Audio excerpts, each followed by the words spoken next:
Well, hi everybody, good afternoon and welcome to Grand Rounds.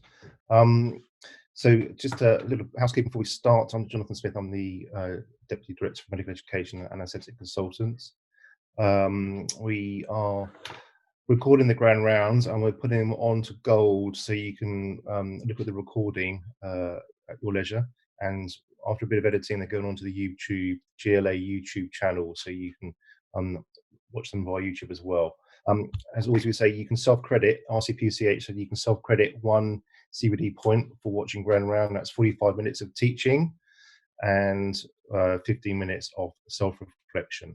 And if you want an attendance certificate to go in your appraisal file, then you need to go to the SurveyMonkey Grand Round feedback link, give us some feedback, and we can send you an attendance certificate with your name on if you want that, okay? Just before we start, we will do a poll, but today's Grand Round is about remote working, and there's a remote working party with a lot of people on it who are looking at ways that we can continue delivering care, but not all of us being in the hospital at the same time. And we're going to talk about what's happening at the moment in the hospital and what's happening in the future. So if you can vote on this. So the question 1 on the poll is, are you working clinically from home? This is for the clinicians, really. Yes, no, or both at home and on site. You should be able to just put those. If you can vote now for that. Marissa, put that back up. There we go. So that 80% of people are either working at home fully or mixed. Okay. So next question, Marissa. So clearly this is going to be a pretty relevant Grand Round if 80% of us are doing some clinical work from home. Now, are you planning to continue working clinically from home once the pandemic has finished, whenever that may be, or whatever that's going to look like? If you can vote now on that. Can we see the results of that, Marissa? Yeah, so 2/3 of us are going to continue to work from, or try and do some clinical work from home. And the last question, probably the most vital question, I suppose, for all of us delivering care, is, do you think working clinically from home reduces the quality of care you provide? Yes or no? Okay, so let's see what people think about that. Marissa, have you got the answers to that? Well, it's pretty much split 50-50, isn't it? So, okay, so that's something we can work on if we think it's going to reduce the quality of care we could provide. Okay, all right, so that's it. So I think there's a lot of interest in that. That's clearly something we need to talk about, something we need to engage with as a trust. But at the moment, we're going to talk to a lot of people who are actually working clinically from home and the ways they are getting around that. Hopefully we'll get some sort of solutions to some problems. The session is going to be chaired by Isobel Heyman, who's a consultant child and adolescent psychiatrist here at Great Ormond Street Hospital. So Isobel, I'm going to hand over to you now, and then we've got a fantastic panel who will introduce themselves. Some you'll recognise, some you won't, and they've all got a different angle on remote working clinically. So thank you very much, Jonathan, for the introduction. I'm just going to share my screen. So thank you, and thank you for those poll questions, which were great to see the results from. And I hope I'm going to persuade you that, at least in my field of mental health, I think we can work pretty much as well from home in most circumstances as we can coming in. But I'm delighted today to be joined by people from other specialties, because of course what we do in mental health is an awful lot of talking, whereas surgeons may have a different sense of what can be done effectively remotely. Dermatology, a very visual specialty, will talk about some of their challenges and triumphs. I'm also delighted that we've got individuals coming who were really instrumental in getting the video platforms integrated into our electronic patient record in record time, and we're going to hear from Catherine Peters and Shankar and others about that. And then finally, we're just going to hear from a couple of our trainees about some of the challenges involved in teaching and training when you're not on site.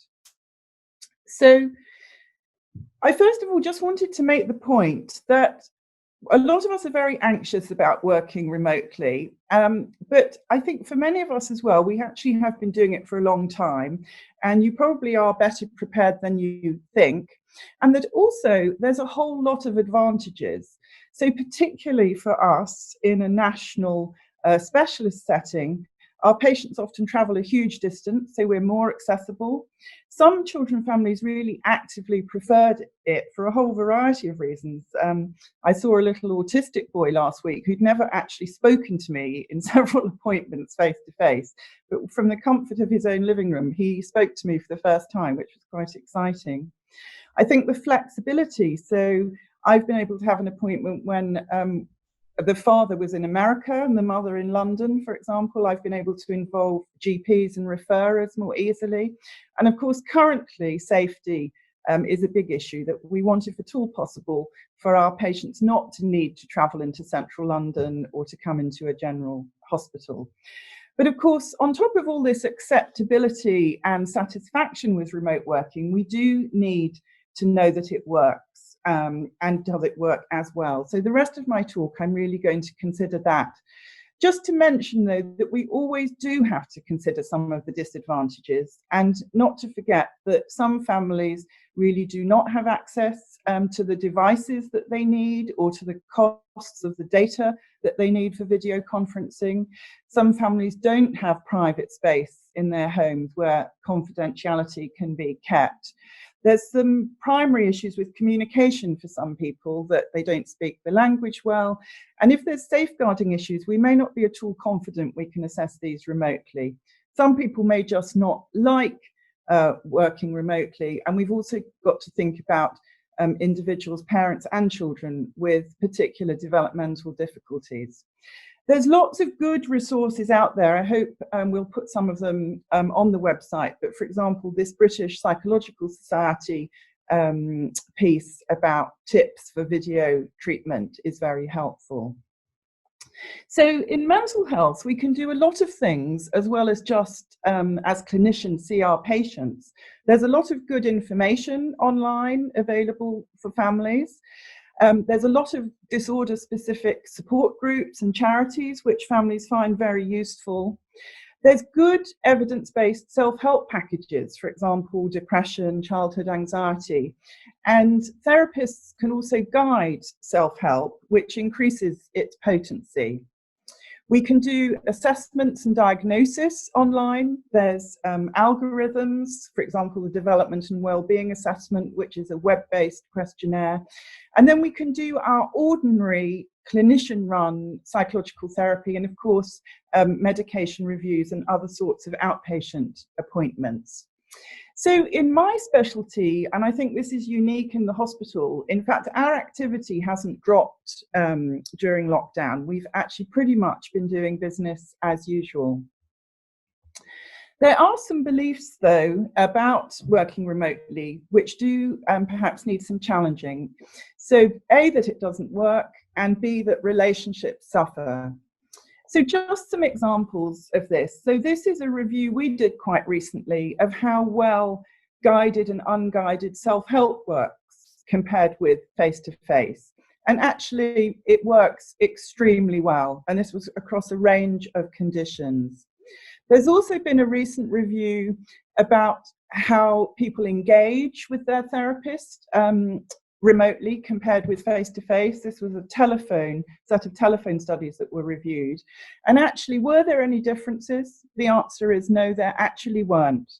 So it's still a challenge, I think, to persuade our patients and our colleagues that this is a good way to work for many, many patients, but of course not for absolutely everybody. And then just to finish off, how I first got into thinking about this was actually a long time ago when I was delivering national specialist treatment for children with severe OCD, who often had to travel a very long way. And we did a telephone versus face-to-face randomized controlled trial, which showed that telephone treatment worked just as well for cognitive behavior therapy. And in other studies, we showed that it not only works, but actually all cases seem to respond well, even children severely impaired with OCD. And also, it's slightly cheaper working online, not a lot. Finally, just two examples of work we're doing at the moment. The psychologists in our team carrying on with work that they do with families, but remotely. And also we've got a randomized controlled trial running, which we started long before COVID, which was for a different reason, in order to allow more patients to access a specialist treatment. So the parenting group for children with neurological conditions has been running offline for quite some time, and parents find it very helpful. And we've translated that to an online format where we've had to modify things like role play, to use online videos. We've used as much interactive material as we can. And parents have generally received this very positively. We were a little bit more concerned about whether our Tourette's group would work online. This is normally an extremely lively, quite physically active, noisy group. But in fact, it went extremely well. And again, some more reserved children actually did engage somewhat better online, that the psychologists felt. And we've had, again, nice qualitative feedback. And my last slide is just to tell you about the ORBIT trial, the online behavioural treatment. So this is just an example of how long evidence-based treatments take to get into general practice. The definitive trial was done 10 years ago and published, but still only about 20% of children for whom it is the #1 evidence-based treatment can access it. And a Swedish group did a randomized controlled trial showing that remote treatment worked very well. We've translated this into an English version and are just in the final stage of data collection. So I hope I've been able to persuade you that there's huge potential for remote working. We probably haven't used it as much as we could. And although the corona crisis has been a huge tragedy and challenge for many people, I think it has represented an opportunity for us to really explore this much more rapidly and actively. And I think, as our poll showed, it's probably here to stay, but of course we need to carry on evaluating our outcomes and its acceptability. So I'm really pleased now to hand over to two of our surgeons who will introduce themselves. Good afternoon, everybody. My name's Neil Bulstrode. I'm a plastic and reconstructive surgeon. So we decided that we wanted to have a little look at our work at the beginning of the COVID crisis. And I want to thank the rest of the team, Francesca Ranard, Rachel Thomas, Amir Sadri, Suzanne Collin, and Simon Eccles for that. And Martin Tisdall is also going to speak to us. So we looked at plastic surgery patients, the view of the consultants, and also a Gulf consultant survey for the early phase of COVID. And I was just thinking back to what a nightmare this really would have been if we hadn't had, or the trust hadn't moved to Epic with the fear of COVID on notes, on paper, and things like that. So it's been, I think, it was really fortuitous that we had this system. Going back to the data, so 78 of 207 patients, we had a 38% response of patients seen by all the plastic surgery subspecialties. 93% were extremely or very satisfied, whether it was video or telephone. 88% would recommend it to others, and 85%, interestingly, were keen to continue this. There were technical issues, more in the beginning, but the technical issues did not diminish the satisfaction, and 92% were not concerned about security. A number of points were made. They didn't need to commute. Luckily, some of the appointments started on time. There were, of course, delays, especially with technical issues, and that would have a knock-on effect. We could involve a multidisciplinary team. They had time for questions, but generally there was very good response, especially with regard to no travel costs, and they didn't feel rushed. I had one lady from Northern Ireland, a single mother of 5, who was just over the moon that she didn't have to arrange to come and fly to Gosh for her appointment. A couple of other patients that I was the one who was waking them up and the mother had to get out of bed when her mobile phone went off. And I assume they probably weren't going to make the appointment, but we were able to sort it out. Just looking at the subspecialties, we found that certain areas were more, Zoom was more beneficial. Certainly for me in ear reconstruction and general plastics, there weren't any patients that we felt needed to have an urgent face-to-face appointment made. For my hand surgery and cleft surgery colleagues, they found that quite a few patients they did need to see because of the importance of examining, say, the palate or how the hand functions. So there are differences within specialties and within subspecialties. We had a number of concerns. Would we miss something important? The level of engagement of the patient, and as Isobel said, actually a number of us felt that we had better engagement with certain patients. That there's always a question of child protection with not actually seeing a patient. Equity of access, and Martin made this point, of lack of home IT, Wi-Fi, etc. Patients with visual and hearing impairments, and the need of interpreters. But I think those last things can be maybe improved with technical solutions. For the GOSH consultant survey, we had a range of all of the consultants, and the medical consultants had a better view of it compared to surgery. 63% were extremely or very satisfied, but 87% consider what would like to do it in the future. And MDT and training was possible by having our trainees also sign into the consultations. I think there could be some improvements, certainly a technical update for clinicians to just help with patients when you speak to them. If I didn't get through on Zoom initially, I would call them on the phone and try and say, click the box on the bottom left, some IT support, and maybe some better pre-appointment information and setting of expectations, and refinements to reduce the sort of delay and overrunning of clinics. But our conclusions, we really felt that we should continue with remote consultations. There was high satisfaction from patients and clinicians. Remote clinics were not quicker, but I think they can be tailored for the specialty and subspecialty, and future planning and resource allocation to just help balance telemedicine versus face-to-face. This will have a knock-on effect of freeing up physical space and to allow remodeling of the patient journey and clinician work patterns. So we felt that this was very beneficial, and is certainly something that we are going to be trying to continue, but improve on. I'm going to hand over now to Martin. So hi everyone, and thanks Neil very much. My name is Martin Tisdall. I'm a neurosurgeon here at GOSH. What I'd like to do is just to pick up on a few issues just briefly, which are specific to surgery and remote working. I'm really just starting off looking at the surgical outpatient setting, which in this context, we're really talking about preoperative assessment. Isobel's described us as a hands-on specialty, and obviously on some level that's absolutely true. But the question for remote working in clinic and for preoperative assessment is really how much do we need to be hands-on to make the assessments that are required? And I think Neil's alluded to this briefly already, but this does vary quite a lot between surgical subspecialties.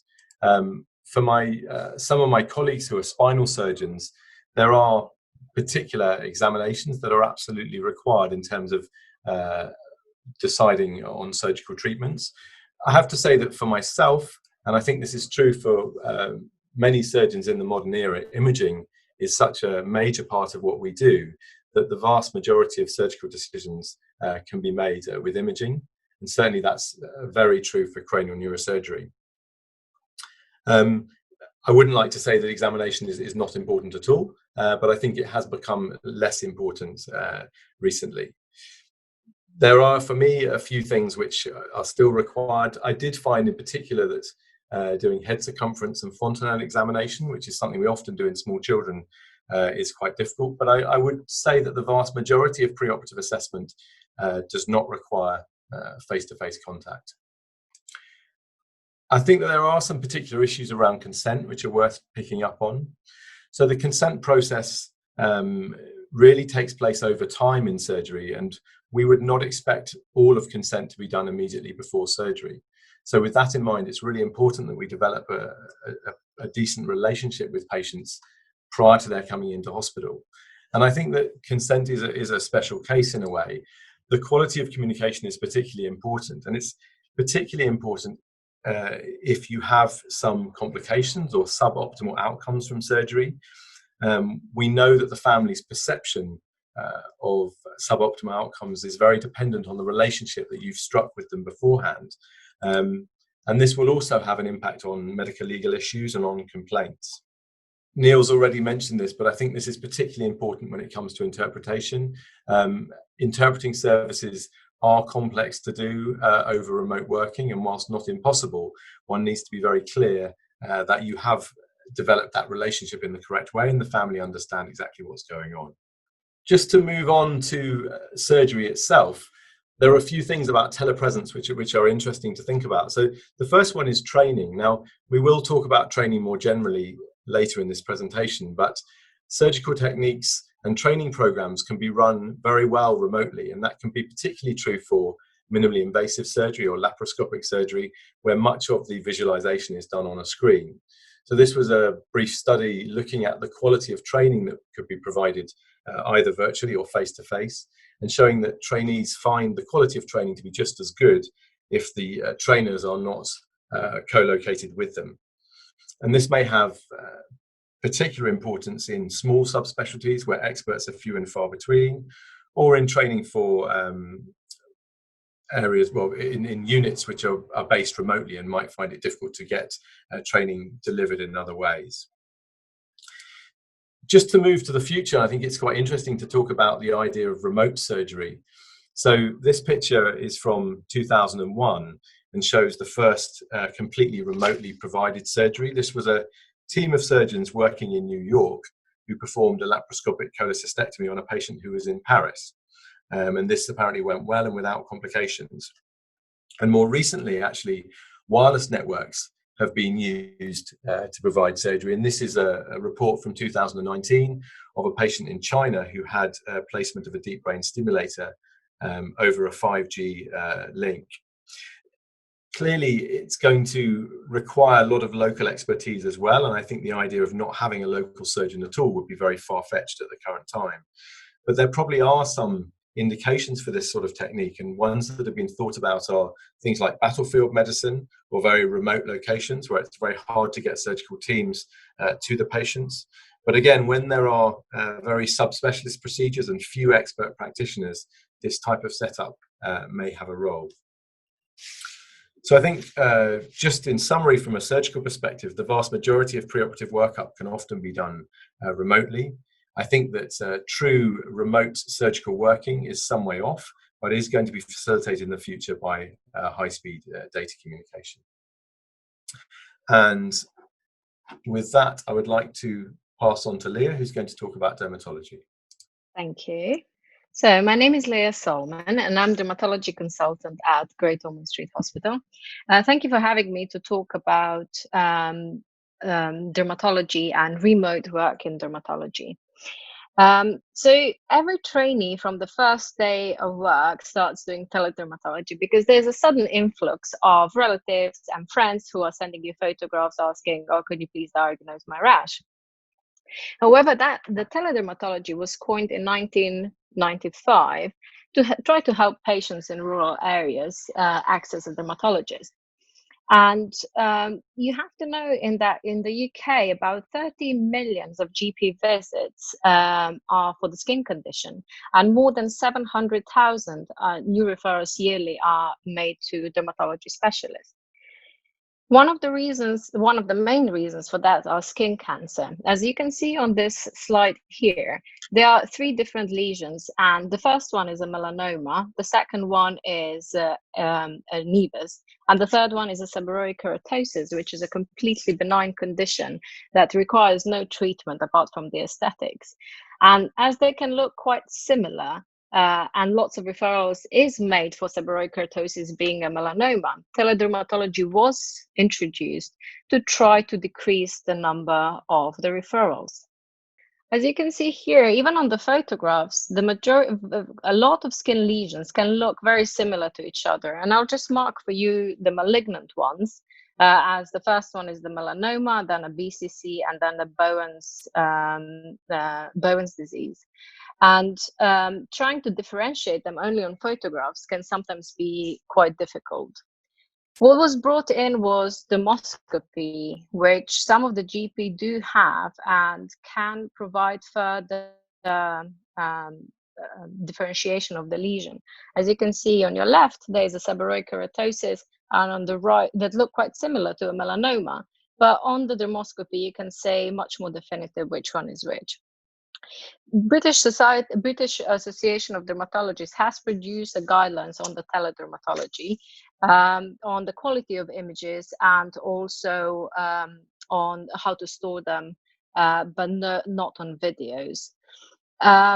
Children obviously don't have skin cancers, and we are often seen as a rashy speciality. However, we treat a wide array of severe skin conditions. So there's the biggest unit in the world for epidermolysis bullosa. You have children with severe congenital melanocytic nevi, patients with venous abnormalities, vascular abnormalities and overgrowth, patients with vascular tumors, severe conditions such as widespread eczema, other severe skin conditions such as ichthyosis, and infantile hemangiomas that go under the tumors.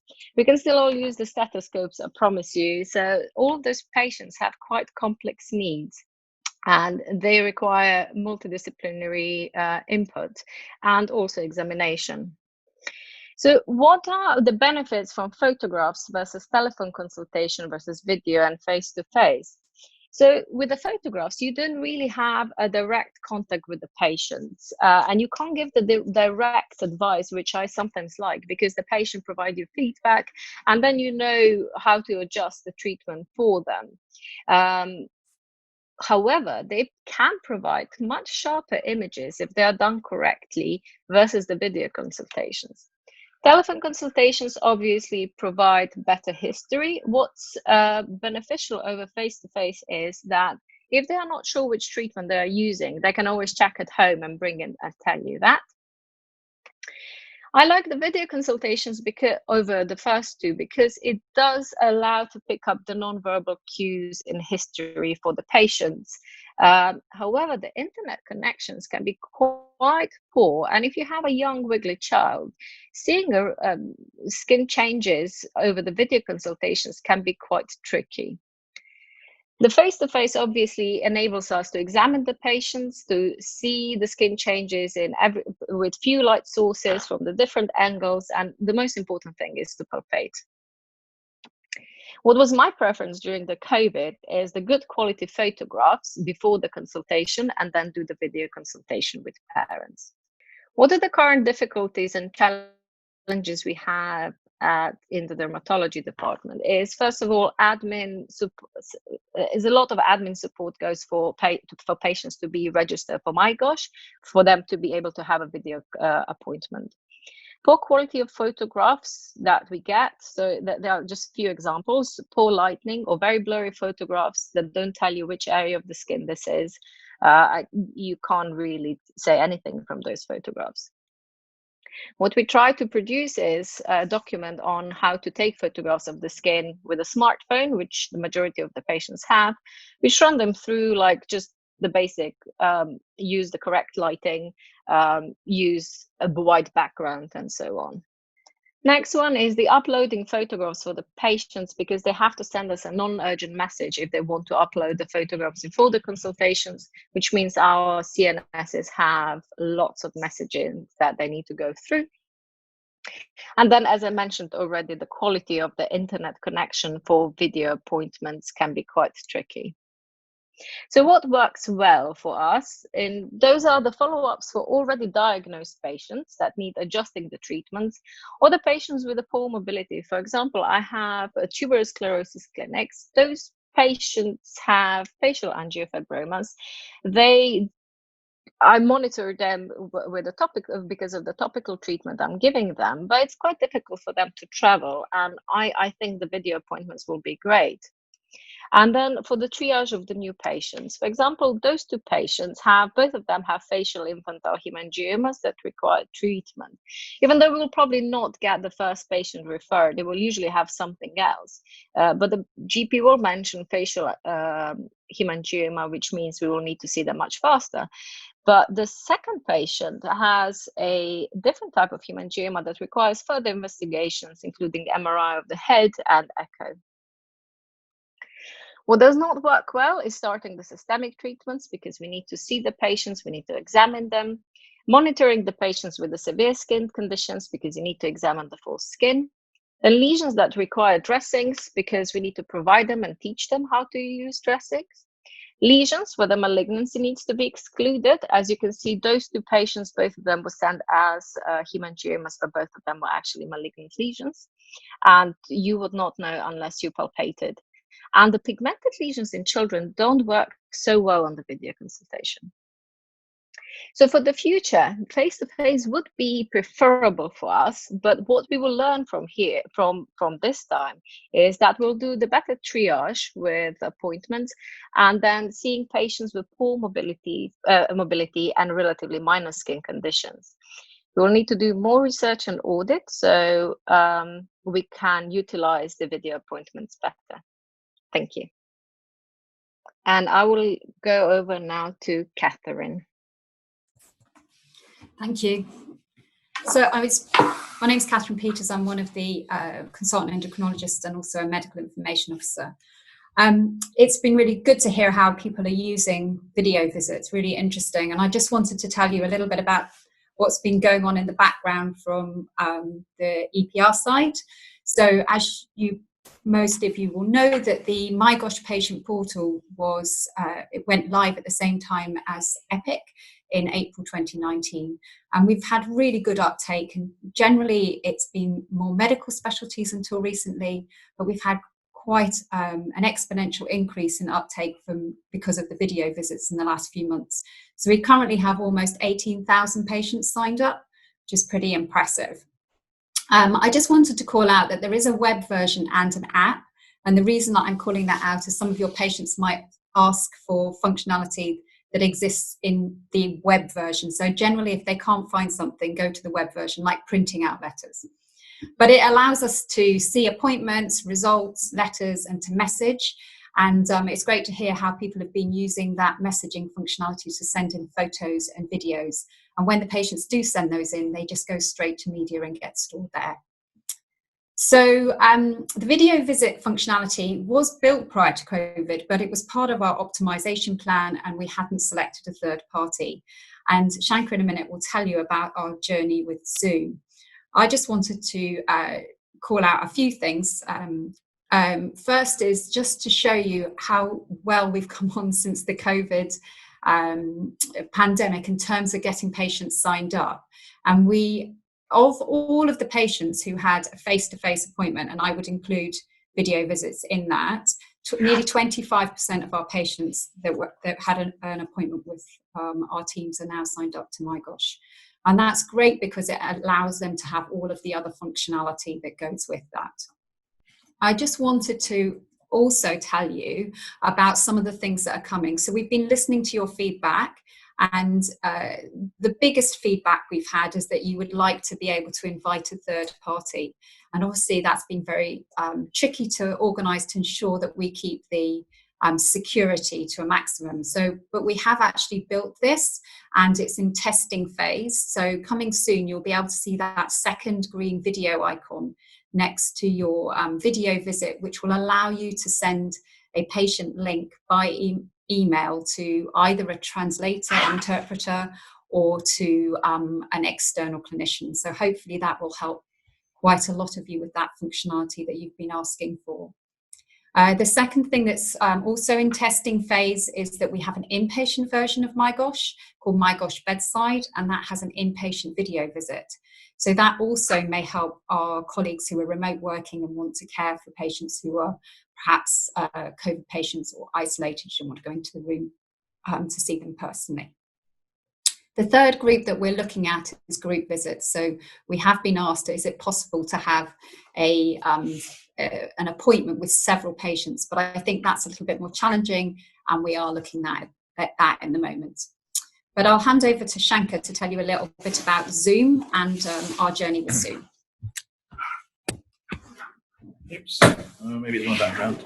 I'm glitching. Hi all.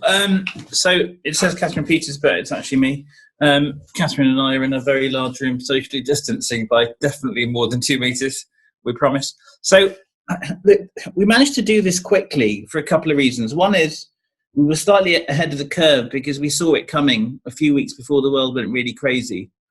And at that point, we spoke to our team, so the EPR team, ICT, and actually the medical information officers, so the clinicians that kind of really helped with EPR. So Catherine, Chris, Robert Robinson said, look, this is happening. And initially when I spoke to the EPR team, they thought I was crazy. Basically, I asked them to stop everything that we're doing and for the next 12 hours, for the next 2 weeks, do this. At which point they said, I think he's gone nuts. Actually, kind of every 6 hours later, more people came around. But the first day, there was a lot of hostility. And so we were able to do it because we worked with really smart people in a really big team. And so when we say it's a 9-month project, the scale of this is massive. Procuring a partner, choosing a platform, doing the legal stuff, signing a digital privacy impact assessment, then the technical bits about building the links with Epic. Epic are great, but never particularly nimble. And so we managed to do all of that as a sequential process, but there's the part about buying a tool, but then implementing it in practice. And so how you operationalize Zoom, how you actually convert appointments. And so Catherine had kindly managed to process map that on a piece of paper, which was our key to then seeing whether we could do it in real life.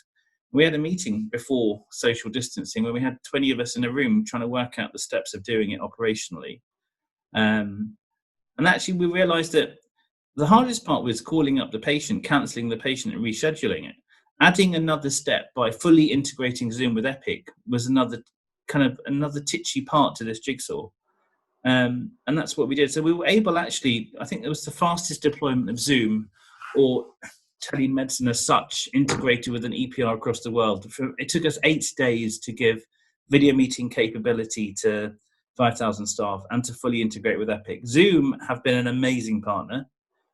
We signed, I can't tell you the numbers because it's commercially sensitive, but an incredible deal from a commercial perspective. But this is a company after a few days where their teams in the States would wake up at 3 a.m. to join us for a call because we wanted to do it. The fastest Epic have done something like this is months. The fastest Zoom have ever done anything like this on a much smaller scale is 8 weeks, and we did it in 8 days. And that's only because of the sterling kind of resilience of lots of people.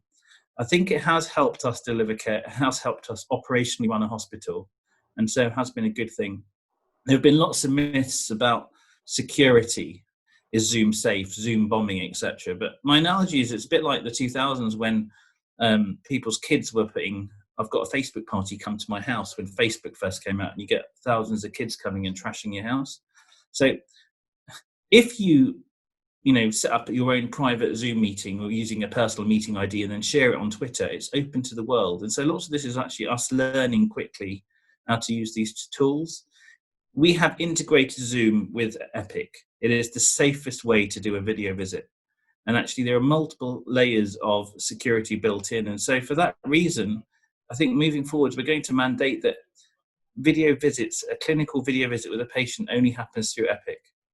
And there's lots of reasons for that. One is you can make sure you've got the right person, you can make sure the security controls are there, that people's data is safe and secure. There's a bit about culture, about kind of code of conduct, how to approach a video visit. I'll give you a brief example. There was a clinical meeting about 2 weeks ago where someone logged on as anonymous. When challenged, this person left the call. And this is an MDT where you're discussing quite horrendous stuff. I think it was an M&M meeting.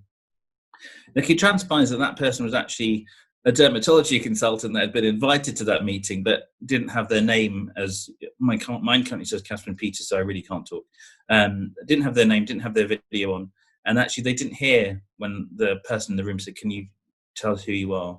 They were then kicked out appropriately at that meeting and called up to say, look, you invited us. But there is a bit about how we use this. And actually in a real meeting room, we would say, if you didn't recognize someone, who are you? And so there's a bit on all of us to actually, in a meeting with lots of people, to actually, as a group, question who that person is. and make sure we can identify people. Maybe when you start a clinical video meeting, have your video on until there's one interaction with another colleague. So I think that guidance is coming. It's just been written. We're about to send it out. It sounds boring, but it's really important to keep our patient data safe and us safe and make sure that we can continue to deliver care. The Zoom stuff has, I think, been a really key bit for us to enable access and working at home. We're trying to add new functionality, and that's me done. And the only reason we got here quickly was actually we had some really, really smart, clever people go above and beyond to do it. So thank you. I'll pass over to Chris. Hi, thanks, Shankar. My name is Chris Jephson. I'm an ENT consultant and a medical informatics officer. I'm going to try and bring us slightly back on time, but Shankar's slide there, slow to fast. I'm just going to give you some sort of data on just quite how fast the hospital has embraced and how the sort of the depth of penetration of Zoom into the trust. So from the beginning of March, and that isn't quite when we went live, it was towards the end of March, but we have 2,500 registered users at the hospital. Which is about half. The trust has 4,800 members of staff. So half the members of staff are registered. In that time, there have been over 28,000 meetings involving 144,000 people. And any minute, any day now, we're going to go through the 5 million meeting minutes barrier. So in a very short space of time, the hospital really has embraced. There's two sort of bits to Zoom. So there's the meetings. So just give you a couple of examples. So the senior leadership meeting, the SLT meeting, which happens on a Thursday morning every week, it usually happens in one of the lecture theatres at the ICH. It has a capacity of 70 people. Since COVID, the mean attendance in the sort of 10 weeks since has been double that. So it's reaching a lot more people than would otherwise have normally been to the meeting. And the GMSC, the consultants meeting as well. Often before COVID, there would only be 20 or 30 people attending. And in the two meetings we've held since COVID, there's been a mean attendance of 199 there. So really getting the message and comms through to a much wider audience. And then there are webinars. So we're on a webinar right now.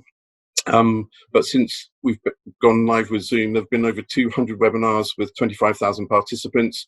The virtual big briefing, which used to happen in the ICH lecture theatre, the Kennedy lecture theatre, which had a capacity of 286, since COVID has had a mean attendance of getting on for 900, with the maximum attendance at over 1,000 there. And what's really important to see there is that some of the polls, like we did a poll at the beginning here, consistently 66% of the attendees at the big briefings are Zooming in from home. So I think that's really important, people not feeling that they're isolated, to be involved in the things that are going on. And to say that it's really upscalable as well. So the Risky Business event that myself, Shankar and Catherine were involved in a couple of weeks ago, we had over 3,000 people logging into that for various parts of the 3 hours. And we had a maximum concurrent users of over 2,500. So it really does allow, in a safe distancing way, to get through to lots of people. But I'll leave it there with numbers, and I'm just going to hand over to Rakesh. Thank you, Chris. I'm Rakesh, Amin, consultant in, and I just only have a single slide, and I just wanted to make people aware of a group that has been established by Renee McCulloch, which is a group trying to elevate our performance around remote education. And remember, this is not just giving lectures, which is actually the easier bit, but actually also how we replace bedside teaching with remote teaching. And that's essentially the remit of the group, and hopefully you'll hear more of this in the coming months and years. You can see it is associated with a number of challenges and opportunities. I would say the main challenge is how we as educators get good at teaching virtually in clinic, remote clinic. And that has some way to go. And also there are a number of opportunities here. It may be that GOSH as a trust progresses with virtual learning opportunities which generate income, but also us as clinicians, we could think creatively about how we deliver care. If you remember, if most of our, or some of our clinic appointments are remote, that leaves more physical space in clinic at the trust.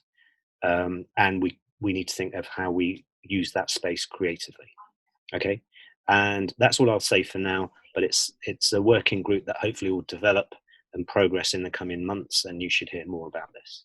Thanks, Chris. Hello, I'm Marietta, Pal-Magdics. I'm one of the neurology trainees, and thank you very much for asking me to talk about remote working from the trainees' perspective. In aid of this presentation and the grand round, I conducted a survey with the trainees about their experiences, the challenges, and the impact on their training from remote working point of view. As you can see on the slide, there were 3 groups where the trainees have been involved remotely, patient-facing activities. We all agree that education and learning, the remote teaching sessions have been a huge positive and a huge success of this period. I just highlight on the education and learning that on the PICU COVID rota, there were dedicated remote education research and audit days routed into the rota. Some trainees also managed to do some leadership and management experience during this time remotely. And no novelty comes without challenges, and the challenges that the trainees were facing, and that the remote activities were not built into the rota. They were added on to the on-site activities, which obviously calls for a job plan review from the trainees' point of view. And I think we need to look at our consultants and the changes that you have managed to do in terms of your working environments from remote working point of view in the last 3 months, and mirror that, which will allow a really good model for the trainees, probably hybrid working, of working on site and working also remotely. Obviously, technology and cyber safety has been an issue, and establishing remote access was an issue. And I just wanted to highlight a couple of things from the health and well-being point of view, such as separating professional and personal life, the overwhelming number of remote sessions, and the more solitary working. Then I did ask the trainees about the impact on their training, and obviously there are huge differences in terms of the subspecialties, and I come back to the hands-on specialties where they were more dependent on the patient-facing experiences. And I'm really glad that Martin has mentioned the tele and simulated surgery, because this is exactly what I had in mind. Do we need to think about new ways of training and capitalizing technology?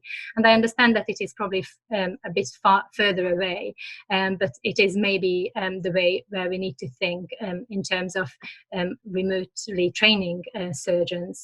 Again, just mentioning the huge success of remote teaching, and the trainees would like this to stay, obviously. Some trainees did mention that no availability of sim sessions have had impacted on their training, but shall we think about virtual sim sessions, sort of thinking outside of the boxes and training in new ways. I do have to mention about supervision, because I think supervision in a training environment is key, and it is obviously difficult to supervise all clinical activities remotely. It requires trainee-trainer engagement from both sides, and we are both adopting to a new ways of working. So we really need to work collaboratively. We really need to do constant feedback, what is doable remotely and what is not doable remotely, and how can we improve things. And I think we agree that it should be an aim to replicate the current practice in terms of safety of training and learning. So the trainees should have the same access to feedback or to consult their consultants about difficult cases on the day or on the spot. And obviously, the trainees did agree that a regular supervisor contact would be absolutely crucial, whether it is via Zoom slots. As a last sort of slide, I would like to just highlight some existing really good examples in the remote working from the trainees' point of view. Our very own endocrine team, led by Rakesh and Dr. Peters, has established remote teaching clinics, which could be adopted in a wider range. There are also some remote assessment clinics that have been established at different trusts, such as the Averina, where the trainees do have dedicated slots to bring their cases or activities and do assessments with the consultants. And there is also a formal remote working guide for the trainees that will be endorsed by the London School of Paediatrics, and it is absolutely hot off the press. It will be published later this week. Thank you. And I hand over to Matteo. Hi everyone, thanks for inviting me. I'm Matteo, and today I want to talk about a one-day remotely delivered training on low-intensity psychological interventions that we evaluated. And this was part of the Lucy project, which many of you may be aware of. This is a project aiming to increase access to psychological treatments within the hospital. And as an extension of this, part of dissemination, we wanted to have a one-day workshop that was initially planned face-to-face, aimed at assistant psychologists to try and introduce them some of these concepts. Then as many of us, as you all know, coronavirus happened and we had to make a quick decision. Do we just postpone this and have it when we'll be able to have face-to-face workshops in the future, or do we decide to deliver it anyway and do it remotely? And I think one thing that swayed us was that we've been delivering these low-intensity treatments mostly remotely over the telephone for quite some time in our team, and so felt that we were equipped with at least some of the skills to try and do this. So we went ahead and decided to do this over Zoom. And there were sort of three key things that I think that have been mentioned already, but that we really had to sort of adapt. I think the first one was to have much briefer sessions with frequent breaks. I'm sure you're all acutely aware of things like Zoom fatigue. We want to keep it really interactive, so we tried to replace some of the role plays we had planned with a very liberal use of a chat function, using things like Mentimeter and other audience response systems so that people could anonymously contribute to sort of preset questions and polls.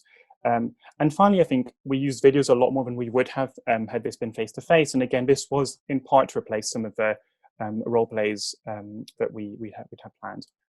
So in terms of results, the sort of attendees were all pretty positive with the day, sort of across these kind of 7 key areas. Post-workshop, there was an increase in understanding, and this was statistically significant across the board. We got some nice qualitative feedback as well. I think sort of one thing that was interesting was that one of the trainees felt, or one of the assistants felt that just the fact of us going ahead with the training made them feel like their development was still a key priority. And so again, I think it's really great that sort of different teams across the hospital are thinking of ways to continue to support trainees and junior members of staff to access educational opportunities. And so finally, just kind of some benefits and challenges, and I really want to focus on 2 key things here. I think the first one was, in our case, especially as we were doing a workshop on some of these low intensity treatments that are mostly done remotely, a unique benefit of doing the work remotely was that we were able to model some of the skills required for remote work. The main challenge really, I think, was this sort of a reduced opportunity for networking, for meeting members of other teams. There are things like breakout rooms that we could have set up, but I think that's quite tricky and doesn't replace the sort of meeting someone over coffee during the break that you would have in a face-to-face workshop. This is a whistle-stop tour, but if you're interested in more detail, we have a reference at the bottom. And I'd just like to thank everyone who took part and who was involved with the evaluation. Thank you. Thank you very much, everybody. That was very interesting and incredibly informative. And I think it's really useful to know how much work has been going on through the EPIC and the informatics team to try and make this available to us. I've had some questions via Slido. I mean, I'm aware that we're running out of time, so we might overrun by 5 minutes.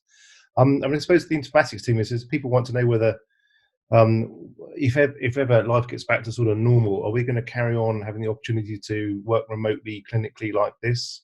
And are we going to be supported for that? Yes. Okay, so support, particularly, I think people are worried about, at the moment, most of us are using our own gadgets at home and, our own Wi-Fi band and things like that. I mean, if we're going to do significant amounts of work from home, do you think the trust is going to support us maybe with some, so we get access to discount tech, or so we supported with our networks and our internet connectivity is actually good enough to do this with quality? Jonathan, can I just make a comment about that? And actually, yeah, of course. Thanks to Sophie Varadkar, who's the Deputy Medical Director, who's texting me in the background in response to that question. We're saying the Trust understands that this is going to be a really important thing going forward. And actually, there's not going to be a return to completely normal practice for any of us. There is a new normal, and we have to work out what that's going to look like. And because of that, the Trust is setting up a working group, which Sophie Varadkar is going to lead from the Medical Director's Office, to look at home working in the future and how we can maximise the potential of it. Fantastic. So any further questions about that, go to Sophie, which is good. There are a lot of questions about the security of this, and we're all concerned about confidentiality. currently Zoom is hosting most of our meetings. Now, is there any way that Zoom can get in through the back door as a company to monitor what would, if they would want to, I can't imagine why they would, monitor our questions? Does that add potential security leak? And the other thing is, are we going to move, and there was talk about moving to Teams as a trust, Microsoft Teams. What about those two sort of points? So I can take both points. Zoom does not store any of our meeting data, and so there is the risk that a hacker or third party could always intercept any form of digital communication. But the way we have set up our Zoom real estate, which is why we keep harping on about using Zoom through single sign-on and Epic, is that it is completely secure. It's a walled garden, and there is no data as such that goes to Zoom. So that's the first part. The second part is that, yes, we have Teams as well. And actually, we spent a long time getting Teams ready to go, and then there were some delays with creating communication channels, and with the rollout of Office 365, that's just currently on hold. But we have the licenses, we're good to go. I really like Teams. It's really good for a knowledge base to share files, notes, to use as a repository for example, SIs, incidents, clinical practice documents. Its use for telemedicine is more clunky. And so, but since we have both, my recommendation, and our recommendation actually as a trust, is to use Zoom for video meetings and visits through Epic, but keep Teams essentially as a business continuity measure. Look, as Chris has said, we have nearly 5 million minutes on Zoom. We've become dependent on it. This meeting is happening on Zoom. Nearly every clinical meeting and operational meeting is on Zoom. And so it's good to be belt and braces. And so I think using Teams as a business continuity measure in case Zoom were to go down or there is an issue with that platform is a sensible reason why. The other thing says that Teams isn't integrated with Epic either, so we wouldn't be able to launch the video visits from Epic if we were using Teams for that. Okay. In the background, we spent months trying to get Teams and so Microsoft and Epic connected up, and in the end, there were issues with both companies coming to some kind of formal agreement. So that was a kind of a no. But I think we're in a good place with the security. We can share a document also highlighting some of the common security questions or myths about Zoom and how we've mitigated. So maybe as an action from this meeting, we can do both. We can send the Zoom security document to this group, and also to the code of conduct that I'm about to send to Sophie first for her sense checking. And that was done kindly by Graham Derrick, Catherine Peters, and myself. So the kind of the video meeting etiquette or code of conduct. It sounds a bit weird that we need one, but look, we've accelerated to this reality very quickly, and actually any advice and guidance is a good thing. No, I think that's very helpful because a lot of questions coming up on Slido about practical help about logging in through Epic to try and get to do the Zoom things. How do they book them, so on and so forth. So I think that'd be really helpful to have more training about how we're going to use this. And also from the non-clinical staff, they're saying we seem to have a lot of support aimed at the clinical staff from working remotely from that point of view. But the non-clinical staff, a lot I know that do watch the grand rounds are interested about can they have as much support as well possible, because they also, of course, are working remotely a lot of the time. Just what about productivity? And also, I think from the point of view of governance of these things, and is it possible to record the Zoom consultations, maybe for legal reasons, certainly consent for very high risk procedures, and to measure people's productivity in remote clinics, for example? I can answer two of the things that you've talked about. The first one was related to help signing people up. There is now a specific My Gosh help desk, and when people request a video appointment, video visit in Epic through the schedule, those people will ring up the families, sign them up, get them onto Zoom and do all the work for you. So your admin teams should have that process and shouldn't have to do that. So there's a specific team set up to do that. Your second question about recording, you can send in videos and you can send in pictures which go to media, but the actual recording of the consultation, there was a lot of discussion about it, and it was decided that actually for governance reasons, it wasn't the right thing to do, and it has been disabled deliberately. Can I take And on? So in terms I of think productivity and acceptability to staff, it is a really important point as well. And I think it's not actually quicker or easier doing a remote appointment, even though you might not have to go anywhere to do it. And actually, we're just rolling out a survey in our department of the impact on staff, because a lot of people do find it quite tiring. The sort of focus of attention you have to maintain doing a video consultation is quite high. Some people feel that engagement is difficult. So we're trying to actually audit that and get some feedback from staff. But I think it's at least as hard work as face-to-face appointments. just a slight expansion on the recording stuff. I mean, did you record your outpatient clinic before? The answer is I didn't, and we probably didn't. And so just because you have the ability to do something doesn't necessarily mean you should. And so for one of the security concerns we mentioned, I think, Jonathan, you asked about is Zoom having access to your data. The moment we turn on cloud recording, so the ability to record, then that information will be passed through Zoom servers and then ultimately back to us. So that conduit is less secure.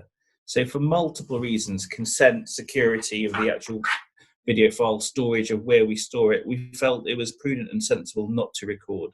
Now the caveat is the education team, PGME, and a few local teams have the ability to record training videos, meetings such as this. I know that Chris records Matt's big brief so that we can share it out to other staff, but even that process is quite deliberate and thought out. Chris, do you want to just summarize what you do and where it's, that it's a clear process, isn't it? It's not just... So the way we record the webinar there is it's recorded onto one computer only, so it never goes out into the cloud. It never leaves the building, if you like. And I suspect that's how these PGME webinars are set up. I mean, the other thing to say about recording on Zoom is that if one can, then all can in meetings. So if the clinician side can record it, then the patient side can record it. And an interpreter, if they're on the call, can also record it. You can't just record from one end. So that's another reason for not having the record function switched on. Okay, that's quite clear. I mean, just to be clear, we do record these, the grand rounds, and then they get edited and they get put onto Gold, so everyone can see these and catch up. And I think people would really like to be able to catch up with Matteo's presentation as well. So maybe they can get a hold of you individually to look at the training impacts and some of the work that you've been doing looking at that, because I'm just aware we're running out of time.